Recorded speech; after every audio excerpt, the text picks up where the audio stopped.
ये सीमा भारत की कितनी लंबाई कितने किलोमीटर है, भारत उत्तर से दक्षिण में कितने किलोमीटर है और पूरब से पश्चिम में कितने किलोमीटर है, इसके बारे में आज हम बात करने वाले हैं दोस्तों। चलिए तो हम वीडियो स्टार्ट करते हैं। कि अगर आपने हमारे चैनल को सब्सक्राइब नहीं किया है तो दोस्तों हमारे चैनल को सब्सक्राइब कर लें, बेल आइकन को भी प्रेस कर दें ताकि हमारे नेक्स्ट वीडियो का जो नोटिफिकेशन है वो आपको समय पे प्राप्त हो सके दोस्तों, ठीक है। और हमारे वीडियो पर अंत तक आप बने रहें। चलिए वीडियो स्टार्ट करते हैं। ठीक है दोस्तों, देखिएगा यहाँ पे हम बात करेंगे भूगोल के अध्याय जो है कक्षा 11th भूगोल के अध्याय पहले, जिसका नाम है भारत की स्थिति। ये बुक सेकंड का चैप्टर है। इस वीडियो के अंदर हमने टोटल पूरे 30 MCQ लगाए हुए हैं दोस्तों। तो चलिए हम लोग अपना वीडियो स्टार्ट करते हैं।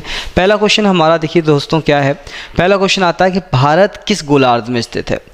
आपको बता दिया जाए कि गोलार्ध यानी कि पृथ्वी को क्या किया गया है। अगर ये बात करें, ये है पृथ्वी हमारी, इस पृथ्वी की ये भूमध्य रेखा ने क्या किया है, भूमध्य रेखा ने पृथ्वी को 2 बराबर भागों में बांटा हुआ है। ऊपरी वाले भाग को हमने कहा है उत्तरी गोलार्ध, ये हमारा क्या है उत्तरी गोलार्ध है, उत्तरी गोलार्ध। और नीचे वाले बोला गया है दक्षिणी गोलार्ध। क्या बोला गया दोस्तों, ये है हमारा दक्षिणी गोलार्ध। क्या है, दक्षिणी गोलार्ध। तो आप देखिएगा, और ये है हमारी भूमध्य रेखा, इसको हम इक्वेटर भी कहते हैं। तो ये है हमारी भूमध्य रेखा। तो ऊपरी वाले भाग को हमने कहा क्या, उत्तरी गोलार्ध, और नीचे वाले भाग को क्या हमने दक्षिणी गोलार्ध। आपको बता दिया जाए, ये बीचों बीच में एक लाइन और निकल जाती है, इसको देशांतर रेखा कहते हैं। क्या कहते हैं इसको हम, देशांतर रेखा कहा जाता है दोस्तों इसे। ये 0 डिग्री पर और ये भी 0 डिग्री पर। और आपको बता दें हमारे भारत की जो सिचुएशन होती है वो फर्स्ट क्वाड्रेंट में यानी पहले चतुर्थांश में होती है। तो आप देख सकते हैं ये वाला हमारे पास है ईस्ट, ये है नॉर्थ, एंड नॉर्थ ईस्ट की बात करें या उत्तर पूरब में हमारी भारत की सिचुएशन बन जाती है। यानी कि हमारा भारत जो कहाँ लोकेटेड है, उत्तर पश्चिम में हमारा भारत लोकेटेड है, यानी कि स्थित है। तो बात कर सकते हैं कि हमारा जो पहले तो क्वेश्चन हमारा यही आता है कि भारत किस गोलार्ध में है, यानी ऊपरी वाले वो गोलार्ध में है, यानी कि उत्तरी गोलार्ध में है। तो दोस्तों इसका जो करेक्ट आंसर बनेगा वो बनेगा उत्तरी गोलार्ध। क्या बनेगा दोस्तों, उत्तरी गोलार्ध इसका करेक्ट आंसर आएगा। ठीक है, चलिए आंसर देखते हैं। उत्तरी गोलार्ध इसका करेक्ट आंसर आएगा।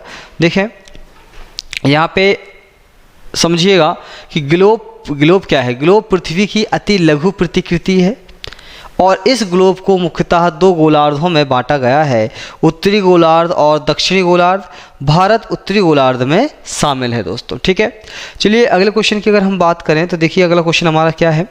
देखिए अगला क्वेश्चन देखिए, निम्नलिखित में से कौन सा अक्षांशीय विस्तार भारत की संपूर्ण भूमि के विस्तार के संदर्भ में प्रासंगिक है। देखिएगा अक्षांशीय विस्तार का पूछा गया है, यानी कि भारत जो है अक्षांशीय सिचुएशन क्या है भारत की। तो भारत को आपको बता दें हम, देखिएगा मैं थोड़ा सा मैप ड्रॉ करने की कोशिश करता हूँ। अगर हम बात करें अपने भारत की अक्षांशीय विस्तार की तो आप देख पाएंगे कि हमारे जो भारत का अक्षांशीय विस्तार है वो कितना है। ठीक है दोस्तों,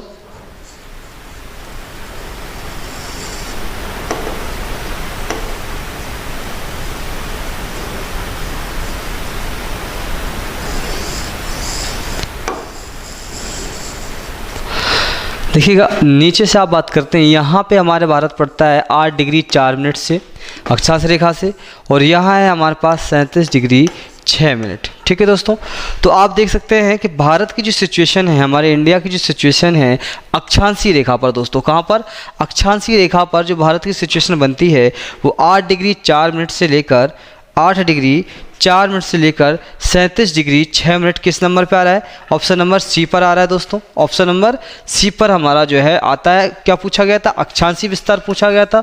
तो अक्षांश रेखा ये होती हैं। अगर देशांतरी विस्तार पूछता दोस्तों तो देशांतरी विस्तार क्या आता है, ये किनारे वाला, यानी कि यहाँ से लेके यहाँ तक ये वाला कितना आता, 68 डिग्री 37 मिनट, और यहाँ पे आता 97 डिग्री 25 मिनट। ठीक है, तो ये आपका देशांतरी विस्तार है। कौन सा है, 68 डिग्री 37 से लेकर 97 डिग्री 25 तक का जो विस्तार है वो है आपका देशांतरी विस्तार, और 8 डिग्री 4 मिनट से लेकर 37 डिग्री 36 मिनट 6 मिनट तक का जो विस्तार है वो है हमारा अक्षांशीय विस्तार दोस्तों। ठीक है, तो आप समझ गए होंगे यहाँ पे।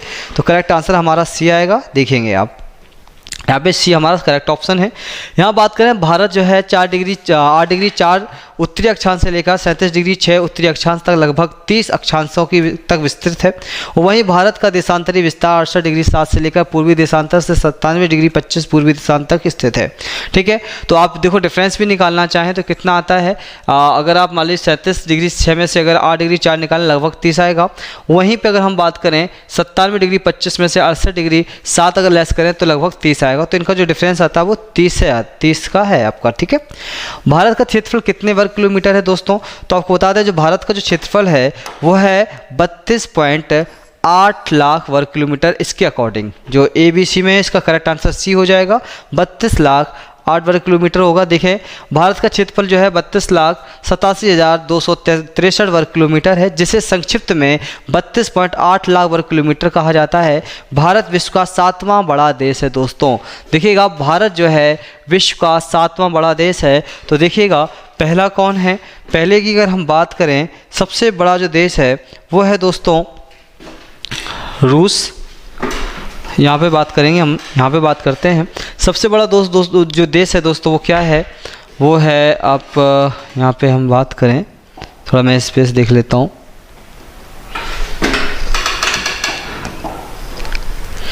जो सबसे बड़ा जो देश है वो है रूस, फिर है कनाडा, फिर है अमेरिका, फिर है दोस्तों चीन, फिर है ब्राज़ील, और 1 2 3 4 5 ब्राज़ील और कनाडा हो गया, अमेरिका हो गया, चीन हो गया, ब्राज़ील हो गया, रूस, कनाडा, अमेरिका, चीन, ब्राज़ील, ऑस्ट्रेलिया,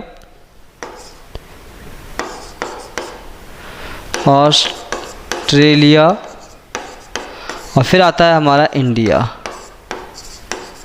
तो आप देख सकते हैं 7वें नंबर पे आया।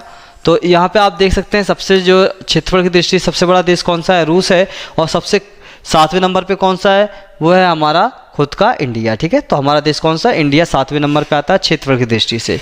तो आप समझ गए होंगे। तो क्वेश्चन हमारा था कि भारत जो है विश्व का 7वां बड़ा देश है दोस्तों। चलिए अगला क्वेश्चन देखते हैं। अगला क्वेश्चन क्या है, भारत का भौगोलिक क्षेत्रफल विश्व के भौगोलिक क्षेत्रफल का कितना प्रतिशत है?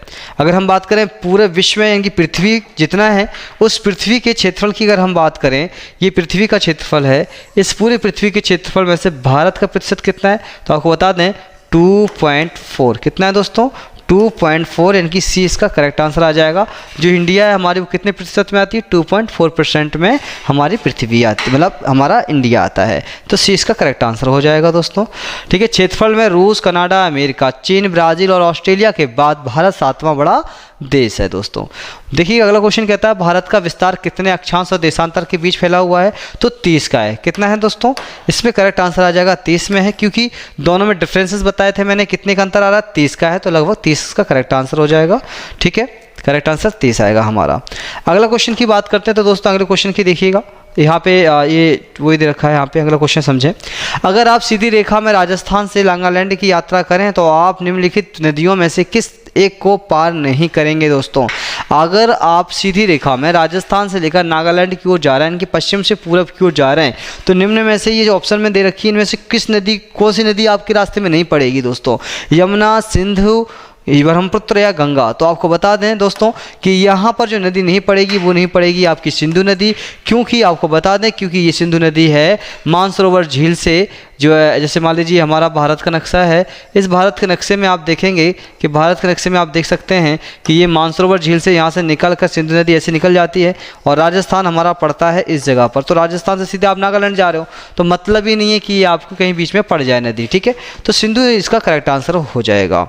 जैसा कि आप देख सकते हैं कि राजस्थान से नागालैंड की सीधी यात्रा यदि करते हैं तो इनमें से जो है जमुना, ब्रह्मपुत्र, गंगा नदी को पार कर पाएंगे, जबकि सिंधु नदी भारत के हिमालय के उत्तर में मानसरोवर झील से निकलती है और पाकिस्तान में बहते हुए अरब सागर में मिल जाती है।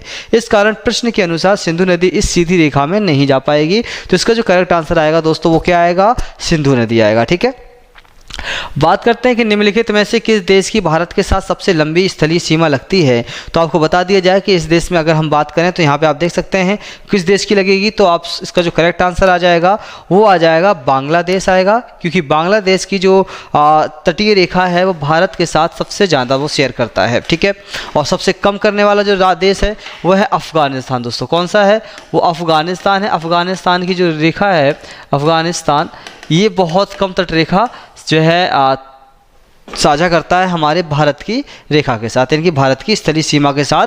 अफ़गानिस्तान की स्थलीय सीमा सबसे छोटी होती है, और वहीं अगर हम बात करें सबसे लंबी जो कौन सी है वो है बांग्लादेश की तट रेखा, ठीक है। तो आप ध्यान रखिएगा। आप अगला क्वेश्चन देखते हैं यहाँ पे। तो इससे पहले देखिए आप, भारत के साथ सबसे लंबी तट जो है लंबी स्थलीय सीमा जो है वो रेखा बांग्लादेश तय कर रहा है। लगभग कितनी? 4096.7 किलोमीटर। चीन के साथ भारत कितनी साझा करता है? 3488 किलोमीटर। पाकिस्तान के साथ 3323 किलोमीटर। नेपाल के साथ 1751 किलोमीटर। म्यांमार के साथ भारत की तटीय रेखा है वो कितनी होती है?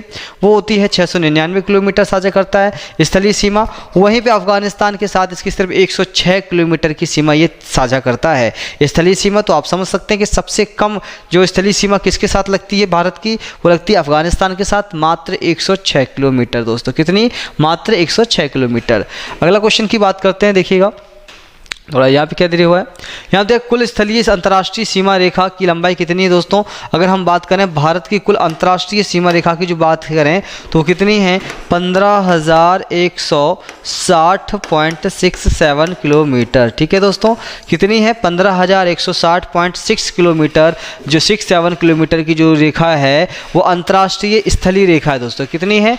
भारत की अंतर्राष्ट्रीय स्थलीय रेखा की जो कुल लंबाई है, यानी कि भारत जिन स्थलीय रेखाओं से इंटरनेशनल देशों को, यानी कि विदेशी जो भारत से लगे हुए जो तटीय इलाके जो हैं या तटीय देश जो है, भारत के पड़ोसी देश जो हैं, उनकी साथ कितनी साझा करता है रेखा? टोटल किलोमीटर में अगर मिला दी जाए तो कितनी बनती है? 15,160.67 किलोमीटर की रेखा बन जाती है ये पूरी, ठीक है। द्वीपीय सहित भारत की समुद्री सीमा रेखा की लंबाई कितनी है? तो दोस्तों अगर हम द्वीप को भी मिला लें, लक्षद्वीप को भी मिला लें, अंडमान निकोबार द्वीप समूह को भी मिला लें और भारत की तटीय रेखा को मिला लें। भारत की तटीय रेखा देखिए दोस्तों क्या है? भारत की तटीय रेखा ये है, भारत की तटीय रेखा ये है दोस्तों। तो भारत की तटीय रेखा यहाँ से लेकर इनको भी ऐड कर लें, लक्षद्वीप की रेखा को भी ऐड कर लें, अंडमान और निकोबार द्वीप को भी ऐड कर लें, तो इनके किनारे किनारे को मिलाने के बाद टोटल हमारे पास जो बनती है वो बनती है 7516.6 किलोमीटर। तो इसका करेक्ट आंसर आएगा हमारे पास बी, यानी कि 7516 यानी 7516.6 किलोमीटर की रेखा साझा करता है भारत के इसमें द्वीपीय सहित भारत की समुद्री सीमा रेखा। ये द्वीपों को मिला लिया और भारत की समुद्री रेखा को भी मिला लिया हमने, तो टोटल 7516.6 किलोमीटर आंसर बन जाता है। इसका करेक्ट आंसर बी आ जाएगा दोस्तों, ठीक है। देखिए भारत की मुख्य समुद्री सीमा रेखा कितनी है? 6100 किलोमीटर है सिर्फ और सिर्फ मुख्य समुद्री सीमा। और अगर द्वीपों को भी मिला दिया जाए तो कितनी बन जाती है? 7516.6 किलोमीटर बन जाती है। द्वीपों सहित भारत की कुल सीमा की अगर हम बात करते हैं, भारत की स्थलीय सीमा की बात करें, भारत की तटीय सीमा की बात करें, भारत की द्वीपीय सीमा की बात करें, तीनों को मिलाने के बाद 22,623.3 किलोमीटर की सीमा भारत बनाता है। विश्व का मानक समय में से किस रेखा पर निर्धारित किया जाता है? तो आपको बता दी जाए देशांतर रेखा पर भारत का जो है विश्व का मानक समय निर्धारित किया जाता है। क्योंकि आपको बता दिया जाए यहाँ पे अगर हम एक थोड़ा सा हल्का सा एक्सप्लेनेशन करूँ तो देशांतर रेखाओं से क्या होता है? समय निर्धारण होता है। समय निर्धारण होता है। दिन रात का निर्धारण किससे होता है? देशांतर रेखा से होता है। दिन रात का निर्धारण, समय का निर्धारण, और ये देशांतर रेखाओं से पृथ्वी की घूर्णन का पता चलता है, परिक्रमण का नहीं, घूर्णन का पता चलता है। वहीं अक्षांश रेखाओं की बात करें तो अक्षांश रेखाएं पृथ्वी के परिक्रमण से संबंधित होती हैं और मौसमों में जो परिवर्तन होता है वो अक्षांश रेखाओं से होता है। और रेड क्लिफ रेखा भारत और पाकिस्तान के बीच की जो बॉर्डर है, जो लाइन खींची हुई है वो रेड क्लिफ है। और मैकमोहन रेखा भारत और तिब्बत के बीच की जो लाइन है उसे मैकमोहन रेखा के नाम से दोस्तों जानते हैं, ठीक है। चलिए बात करते हैं यहाँ पे, देखिएगा समय का निर्धारण देशांतर रेखाओं पर किया जाता है। मैकमोहन रेखा भारत और तिब्बत के बीच 1914 में निर्धारित किया गया सीमा रेखा है। इसे सर हेनरी मैकमोहन के नाम से रखा गया है। इसकी लंबाई 3488 किलोमीटर है। वहीं रेड क्लिफ रेखा की बात करें तो भारत और पाकिस्तान के बीच में स्थित है। इसकी लंबाई 3323 किलोमीटर है और इसका नाम जो है जो कह सकते हैं हमारे वायसराय रेड क्लिफ थे उनके नाम पर इसका रखा गया है। बात करें इनमें से कौन भारत का मानक याम्योत्तर एक देशांतर है, तो आपको बात करें तो 82.5 डिग्री जो भारत का देशांतर रेखा है ये भारत का मानक समय रेखा है, याम्योत्तर रेखा है। कौन सी भारत की ये याम्योत्तर देशांतर रेखा कौन सी है भारत की मानक, वो है 82.5 डिग्री पूर्वी देशांतर है। तो इसका करेक्ट आंसर 82.5 डिग्री पूर्वी देशांतर आ जाएगा, 82.5 डिग्री। ठीक है दोस्तों, तो 82.5 डिग्री पूर्वी देशांतर इसका सही हो जाएगा। बात करते हैं भारत का मानक याम्योत्तर, छोड़िए इसको, ये वही चीज़ है। आगे बात करते हैं कर्क रेखा भारत के कितने राज्यों से होकर गुजरती है, तो बता दें आपको कर्क रेखा भारत से 8 राज्यों से होकर गुजरती है। वे राज्य कौन कौन से हैं, गुजरात, राजस्थान, मध्य प्रदेश, झारखंड, छत्तीसगढ़, पश्चिम बंगाल, त्रिपुरा और मिजोरम। इनको मिलाकर टोटल जो है 8 राज्य बनते हैं। इन राज्यों से होकर जो हमारी 8 जो है कह सकते हैं कर्क रेखा गुजरती है। ठीक है, तेलंगाना 29वां राज्य कब बनाया गया था दोस्तों, तो आपको बता दें इसका जो करेक्ट आंसर आएगा वो आएगा जून 2014 में तेलंगाना को नया राज्य बनाया गया था। ठीक है, और आपको बता दें 2 जून 2014 में तेलंगाना आंध्र प्रदेश से अलग होकर भारत का 29वां राज्य बना। हालांकि 2019 में जम्मू कश्मीर केंद्र शासित प्रदेश के रूप में बदलने से भारत में राज्यों की संख्या घटकर 28 हो गई। ठीक है, तो अब कुल मिला के हमारे जो राज्यों की संख्या है दोस्तों कितनी है, टोटल राज्य है हमारे पास इस समय 28 राज्य हैं। और जो लास्ट में अंतिम समय में जो राज्य बना वो कौन सा बना, तेलंगाना बना।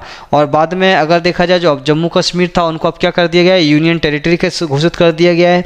यानी कि जम्मू कश्मीर को अब किस नाम से जाना जाता है या किस राज्य के रूप में इसको जो है किस राज्य के रूप में इसको जो है नाम प्राप्त हुआ है, वो मिला हुआ है केंद्र शासित प्रदेशों के रूप में। ठीक है दोस्तों, तो अब जम्मू कश्मीर पहले स्टेट था, अब वो एक केंद्र शासित राज्य बन गया है।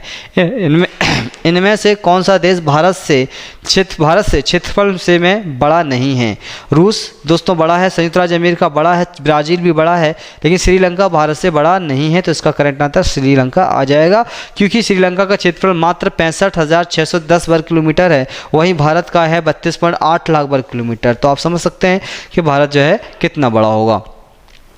भारत का उत्तर से दक्षिण की लंबाई कितनी किलोमीटर है, तो भारत की उत्तर से दक्षिण पूछा है दोस्तों, तो आपको इनकी लंबाई की बात बता दें कि मान लीजिए ये हमारा भारत है, इस भारत में उत्तर से अगर हम दक्षिण चले आएँ तो इसकी जो लंबाई पड़ती है वो पड़ती है 3214 किलोमीटर, 3214 किलोमीटर।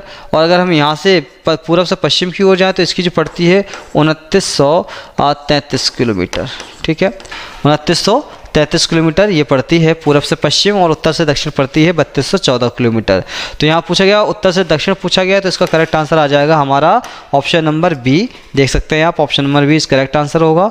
वहीं बात करते हैं वर्तमान समय में भारत में राज्यों की संख्या कितनी है, तो इस समय भारत में राज्यों की संख्या कितनी है दोस्तों, 28 है।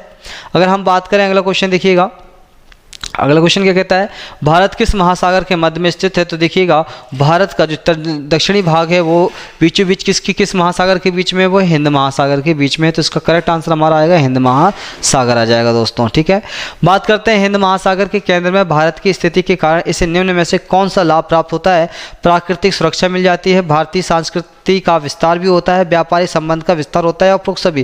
तो इसका करेक्ट आंसर आ जाएगा उपरोक्त सभी दोस्तों, ये तीनों ही फायदे होते हैं भारत को। देख सकते हैं आप, भारत हिंद महासागर के बीचों बीच स्थित है, प्राकृतिक सुरक्षा, भारतीय संस्कृति का विस्तार, व्यापारिक संबंधों का विस्तार, मानसून की उत्पत्ति जैसे लाभ हिंद महासागर से होते रहते हैं। ठीक है दोस्तों, चलिए अगला क्वेश्चन देखते हैं। क्षेत्रफल के आधार पर भारत का सबसे बड़ा राज्य कौन सा है, क्षेत्रफल से पूछा है तो सबसे बड़ा राजस्थान होगा, सबसे बड़ा जो राज्य होगा वो होगा राजस्थान। और अगर हम जनसंख्या की बात करें तो जनसंख्या में सबसे बड़ा जो राज्य होगा वो होगा हमारा उत्तर प्रदेश। ठीक है, बात करते हैं, और क्षेत्रफल की दृष्टि से सबसे छोटा राज्य कौन सा होगा, वो होगा गोवा। ठीक है, अगला क्वेश्चन की बात करते हैं, इनमें से कौन भारत के पश्चिमी तट पर स्थित केंद्र शासित प्रदेश है, दमन दीव और दादर नगर हवेली, लद्दाख, अंडमान निकोबार द्वीप समूह या जो है चंडीगढ़। तो इसका जो करेक्ट आंसर आएगा, देखो अंडमान निकोबार समूह पूर्वी पर है, चंडीगढ़ तो पंजाब की राजधानी है। लद्दाख एकदम कश्मीर में, जम्मू कश्मीर के साइड में एकदम टॉप पर है। बचा दमन दीव और दादर नगर हवेली, इसका करेक्ट आंसर हो जाएगा दोस्तों। अगला क्वेश्चन की बात करते हैं कि आप देखेंगे यहाँ पे एक चीज़ ध्यान रहे, 26 जनवरी 2020 से दादर नगर हवेली और दमन दीव को मिलाकर एक केंद्र शासित प्रदेश बनाया गया है। आपको बता दिया जाए, थोड़ा सा हल्का सा मैं नॉलेज दे दूं आपको कि देखिएगा कि जब हमारे पास टोटल 29 राज्य थे का जम्मू कश्मीर को मिलाकर, तो क्या हुआ, जब जम्मू कश्मीर को राज्य की कैटेगरी से हटा दिया गया तो टोटल हमारे पास राज्य कितने बचे, 28 बचे। और हमारे पास पहले कितने मतलब केंद्र शासित राज्य थे, 7 थे। उसमें जम्मू कश्मीर और लद्दाख को मिलाकर कितने हो गए, टोटल 2 और राज्य मिल गए, तो 9 केंद्र शासित राज्य हो गए। लेकिन बाद में ये देखिए 26 जनवरी 2020 को क्या किया गया, नगर हवेली और दमन दीव को मिला दिया गया, यानी कि जो 2 थे वो 1 कर दिए गए, तो 1 आप लेस कर दीजिए, तो यानी कि 8। तो आप देख सकते हैं अब हमारे पास में केंद्र शासित यानी यूनियन टेरिटरी जो स्टेट हैं वो अब हमारे पास 8 हैं और जो स्टेट है वो 28 हैं। ठीक है ना दोस्तों, तो यहाँ पे आप कंफ्यूज ना होना। अब अगले क्वेश्चन की बात करते हैं कि निम्नलिखित में से कौन सा देश क्षेत्रफल में भारत से बड़ा है, चीन, फ्रांस, मिस्र या ईरान। तो इसका करेक्ट आंसर आ जाएगा चीन। चीन भारत से क्षेत्रफल में बड़ा है। अगला क्वेश्चन देखते हैं यहाँ पे। अगला क्वेश्चन है भारत का सबसे पूर्वी देशांतर कौन सा है दोस्तों। सबसे पूर्वी देशांतर में आपको बता दूं कि भारत का जो स्टार्टिंग की, देखिए भारत देश फैलाव ऐसा है भारत का, भारत इस प्रकार से मान लीजिए भारत है, तो भारत का जो फैलाव ये रहा, यहाँ से यहाँ तक कितना है, यहाँ पे मैंने बताया था 68 डिग्री और कितना है 37 मिनट का था, और यहाँ पे 97 डिग्री 25 मिनट का है। तो सबसे पूर्वी देशांतर कितना आया, 97 डिग्री 25 मिनट तक का, तो 97 डिग्री 25 मिनट इसका करेक्ट आंसर आ जाएगा दोस्तों। ए इसका आंसर होगा, करेक्ट है। देखिए उसके बाद हम बात करते हैं, देखिए उत्तराखंड, उत्तर प्रदेश, बिहार, पश्चिम बंगाल और सिक्किम की सीमाएं किस देश को छूती हैं, चीन, भूटान, नेपाल या म्यांमार। तो आपको बता दें उत्तराखंड, उत्तर प्रदेश, बिहार, पश्चिम बंगाल और सिक्किम की जो सीमाएं हैं वो आपकी नेपाल की बॉर्डर को छूती हैं। तो इसका करेक्ट आंसर सी हो जाएगा दोस्तों। अगले क्वेश्चन की बात करते हैं कि ग्रीष्म अवकाश में आप यदि कवरत्ती जाना चाहते हैं, ग्रीष्म अवकाश यानी कि गर्मियों की छुट्टी में अगर आप कवरत्ती जाना चाहते हैं तो किस केंद्र शासित क्षेत्र में आप जाएंगे। तो इसका करेक्ट आंसर आ जाएगा लक्षद्वीप, क्योंकि कवरत्ती जो है वो लक्षद्वीप की राजधानी है दोस्तों। इसका करेक्ट आंसर आ जाएगा डी, लक्षद्वीप। ठीक है, लक्षद्वीप आएगा, क्योंकि लक्षद्वीप क्यों आएगा, क्योंकि कवरत्ती जो है वो लक्षद्वीप की राजधानी है। बात करते हैं यहाँ पे कि हमारे मित्र एक ऐसे देश के निवासी हैं जिसे देश की सीमा भारत के साथ नहीं लगती। आप बताइए वह कौन सा देश हो सकता है। यानी कि एक मित्र है, जो हमारे मित्र हैं एक ऐसे देश के निवासी हैं जिस देश की सीमा भारत के साथ नहीं लगती है। बांग्लादेश की तो लगती है और सबसे ज़्यादा बड़ी सीमा भारत जो है बांग्लादेश भारत से लगाता है। नेपाल की लगती है और भूटान की भी लगती है, लेकिन ताजिकिस्तान की नहीं लगती। अफगानिस्तान की लगती है, लेकिन दोस्तों तजाकिस्तान जो होता है वो हमारा मतलब अपनी जो सीमा है वो हमारे सीमा के साथ साझा देश के साथ नहीं करता दोस्तों। ठीक है, तो तजाकिस्तान इसका करेक्ट आंसर हो जाएगा, ये नहीं होगा। ठीक है, तो आप अगला क्वेश्चन की बात करते हैं। भारत की उपमहाद्वीप में इनमें से कौन शामिल नहीं है। भारत उपमहाद्वीप में देखिए पाकिस्तान, बांग्लादेश, म्यांमार, भूटान। तो इसका जो करेक्ट आंसर आ जाएगा दोस्तों वो आएगा म्यांमार, की भारतीय उपमहाद्वीप में म्यांमार को शामिल नहीं किया गया है। ठीक है, तो भारतीय उपमहाद्वीप में मुख्यतः 6 देश भारत, पाकिस्तान, बांग्लादेश, नेपाल, भूटान और श्रीलंका शामिल है, जबकि म्यांमार इसमें शामिल नहीं किया गया है दोस्तों। चलिए अगले क्वेश्चन की बात करें। हालांकि मालदीव और अफगानिस्तान को भी अभी इस सूची में शामिल किया गया है। मालदीव को भी शामिल कर लिया गया, अफगानिस्तान को भी शामिल किया, लेकिन म्यांमार जो है जो उपमहाद्वीप में शामिल नहीं है भारतीय उपमहाद्वीप में। चलिए बात करते हैं भारतीय मानक समय ग्रीनविच समय से कितना आगे या पीछे है। तो आपको बता दिया इसका करेक्ट आंसर आ जाएगा 5 घंटे 30 मिनट क्या है आगे चलता है। ठीक है, क्योंकि पहले सबसे पहले क्या होता है कि भारत में ही दिन मतलब जो है क्या नाम है सूर्य की प्रकाश पड़ता है और उसके बाद फिर वो ग्रीनविच पहुंचता है। तो इसलिए इसका करेक्ट आंसर आ जाएगा बी, यानी कि 5 घंटा 30 मिनट आगे चलता है भारत का समय। ठीक है, देखिए यहाँ पे मैं बताना चाहूँगा कि विश्व की घड़ी 0 डिग्री देशांतर पर सेट किया गया है। 0 डिग्री देशांतर लंदन के समीप ग्रीनविच से गुजरता है। दुनिया का मानक समय इसी रेखा से निर्धारित होता है। उसी आधार पर भारत की घड़ी 82.5 डिग्री पूर्वी देशांतर पर सेट किया गया है। पृथ्वी पश्चिम से पूर्व की ओर घूमने के कारण भारत में लंदन से 5.5 घंटा पहले सूर्य उदय हो जाता है। इस कारण भारत लंदन से 5.5 घंटे आगे चलता है दोस्तों। ठीक है, तो आप समझ गए होंगे इनमें से कौन सा हिमालय में स्थित एक दर्रा नहीं है। दर्रा का मतलब होता है 2 पहाड़ियों के बीच में एक उभरा हुआ, एक उठा हुआ, एक कह सकते हैं ऊंचा एक रास्ता होता है जिससे लोग आया और जाया करते हैं एक जगह से दूसरी जगह की ओर। ठीक है, तो आपको बता दें बहुत सारे जो हमारे देश में जैसे खैबर दर्रा ही हो गया, तो बहुत सारे अफगानिस्तान यानी पश्चिम मध्य एशिया से बहुत सारे लोग जो जब हिंदुस्तान आए तो इसी खैबर दर्रा के रास्ते से ही वो हिंदुस्तान पहुँचे दोस्तों। ठीक है, तो अगर हम बात करते हैं इनमें से कौन है, हिमालय में स्थित एक दर्रा है नाथुला घोरघाट जो है अरावली या शिवालिक, तो इस देखिए इसका करेक्ट आंसर आ जाएगा नाथुला दर्रा, क्योंकि घोरघाट जो है वो पश्चिमी तट पर है, अरावली पर्वत प्राचीन पर्वतमाला है, शिवालिक जो है हिमालय की सबसे छोटी ऊंची श्रेणी है, पर्वत श्रेणी है, तो इसका जो करेक्ट आंसर आ जाएगा वो आएगा नाथुला। देखिए नाथुला इसका होगा, यहाँ पे आप देख सकते हैं कि नाथुला और घोरघाट दर्रा के नाम हैं, लेकिन नाथुला हिमालय में स्थित दर्रा है जबकि घोरघाट पश्चिमी घाट में स्थित दर्रा है। दोनों दर्रा हैं लेकिन घोरघाट पश्चिम में है। अरावली भारत की सबसे प्राचीन पर्वतमाला है, वहीं शिवालिक हिमालय की सबसे छोटी श्रृंखला का नाम है। तो आप देख सकते हैं कि पहाड़ी क्षेत्रों में घाटी जैसे कम ऊंचाई के स्थानों को जिसे आर पार होने में सुविधा होती है उसे हम दर्रा के नाम से जानते हैं। यहीं से लोग एक देश से दूसरे देश में आ और जा सकते हैं। बात करते हैं हिमालय तथा अन्य श्रृंखलाओं में सिपकिला दर्रा, बोमडिला दर्रा, खैबर दर्रा, बोलन जैसे कई दर्रे स्थित हैं। तो आप देखो खैबर दर्रा मैंने आपको बताया, तो यह वही दर्रा है खैबर दर्रा जिससे मध्य एशिया के लोग हमारे भारत में आए और यहाँ पर कई प्रकार के युद्ध भी लड़े और जीते भी। कहते हैं 1 मील इनमें से कितने किलोमीटर के बराबर होता है। क्वेश्चन यहाँ पे आया है 1 मील इनमें से कितने किलोमीटर के बराबर होता है दोस्तों। तो आप देखिएगा यहाँ पे आंसर आएगा 1.825 किलोमीटर, 12584 किलोमीटर, 1000 किलोमीटर या 1760 किलोमीटर। तो दोस्तों यहाँ पे देखिएगा इसका जो करेक्ट आंसर आएगा वो आएगा 1.584 किलोमीटर, यानी बी इसका करेक्ट आंसर होगा। ठीक है, तो देख सकते हैं 1 मील बराबर 1.584 किलोमीटर होता है और एक समुद्री सीमा की जो मील होती है वो 1.824 किलोमीटर, एक समुद्री सी मील होता है 1.824 किलोमीटर होता है एक देखेंगे। और यहाँ पे 1760 गज बराबर होता है 1 मील, यानी कि अगर 1760 गज नापा जाए तो उससे 1 मील तैयार होता है दोस्तों।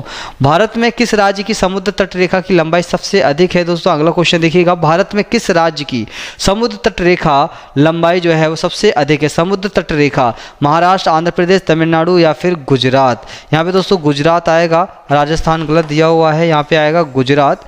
ठीक है, तो देखिएगा गुजरात पूछा है, तो गुजरात की समुद्र रेखा सबसे लंबी होती है, तो यहाँ पे करेक्ट आंसर आएगा डी, राजस्थान नहीं होगा गुजरात होगा दोस्तों। ठीक है, तो देखिएगा यहाँ पे आप देख सकते हैं भारत का लास्ट क्वेश्चन हमारा होगा, भारत का मुख्य भूमि का सबसे दक्षिणतम छोर क्या है। मुख्य भूमि का, भारत की मुख्य भूमि क्या पूछा है। अगर भारत की पूछता कि भारत का सबसे लास्ट का बिंदु कौन सा है तब अलग था, लेकिन यहाँ भारत की मुख्य भूमि का पूछा है, यानी ये भारत है, भारत की मुख्य भूमि का ये देखिए यहाँ पे आप बात करें ये है, ये वाला पॉइंट जो है ये वाला पॉइंट पूछा गया है, जबकि अंडमान और निकोबार भी है, ये वाला पॉइंट नहीं पूछा गया है। ये वाला पूछता तो अलग क्वेश्चन बनता, ये वाला पूछा गया, बोला भारत की मुख्य भूमि का अंतिम छोर कौन सा है, तो वो आपको बता दीजिए अंतिम छोर होगा बी, कुमारी अंतरीप। क्या होगा, कुमारी अंतरीप होगा। अब देखिएगा ये आंसर आपका बी, कुमारी अंतरीप होगा। आप देखेंगे यहाँ पे भारत का मुख्य भूमि का सबसे दक्षिणतम छोर कुमारी अंतरीप है, जिससे कन्याकुमारी के नाम से भी हम लोग जानते हैं। आपको बता दें समुद्र की ओर मुख्य स्थलीय, समुद्र की ओर मुख्य स्थलीय भाग का निकला हुआ एक संकरा या पतला भाग जो 3 ओर समुद्र से घिरा होता है उसे हम बोलते हैं अंतरीप कहा जाता है। तो आप देख पाएंगे कि एकदम भारत का जो कोना वाला भाग है, ये देखेंगे आप, इस प्रकार से भारत का नीचे वाला भाग निकल रहा है, और ये आप देख रहे हो इधर से भी समुद्र से, इधर से भी समुद्र से, इधर पे ये बंगाल बंगाल यानी बंगाल की खाड़ी है, यहाँ पे अरब सागर और नीचे यहाँ पे हिंद महासागर है। इस प्रकार से 3 ओर से ये वाला भाग घिर जाता है, इसलिए इसको हम किस नाम से जान देते हैं, इसीलिए हम इसको अंतरीप के नाम से जानते हैं दोस्तों। ठीक है, तो अगर आपको हमारा वीडियो अच्छा लगा है तो इसको आप लाइक करें, दोस्तों में शेयर करें, और अब तक अगर आपने हमारे चैनल को सब्सक्राइब नहीं किया है तो हमारे चैनल को सब्सक्राइब कर लें, बेल आइकन को भी प्रेस कर दें ताकि आने वाले वीडियो की नोटिफिकेशन भी आपको समय पे मिल सकें। तब तक के लिए दोस्तों नमस्कार, आदाब एंड सत श्री अकाल।